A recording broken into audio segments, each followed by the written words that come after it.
இது வந்து ஜீவாமிர்தங்க. இது வந்து 200 லிட்டர் பேரல், 180 லிட்டர் தண்ணி, 10 லிட்டரு நாட்டு மாட்டு கோமயம், 10 கிலோ நாட்டு மாட்டு சாணம், 1 கிலோ கொள்ளு மாவு, 1 கிலோ நாட்டு சர்க்கரை, நம்ம மண்ணோட ஒரு கைப்பிடி மண். இந்த 5 சேர்ந்து தான் இந்த ஜீவாமிர்தங்களை கலத்தி ரெடி பண்ணுறாங்க. இதை தவிர நான் வேறு ஸ்ப்ரே இதுதான் பண்ணுறேன், இதுதான் நிலத்துக்கு கொடுக்குறேன். நிலம் வந்து 14 வருஷமாக நல்ல மகசூல் கொடுக்குது.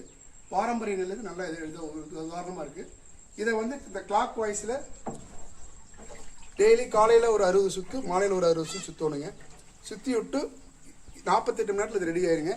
இதை வந்து கண்டினியூவாக நேரடி விதைப்பாவோ இல்லை நடுநீரில் டியூப்பில், சின்ன டியூப்பில் நாங்கள் விட்டுட்டு இருக்கிறோம். இதையே வடித்து ஸ்ப்ரே பண்ணிக்கிறோம். எங்களுக்கு எந்த நோய் தாக்குதலும் இல்லை, எந்த கெமிக்கல் இல்லாமல் இதெல்லாம் நாங்கள் செய்கிறோங்க.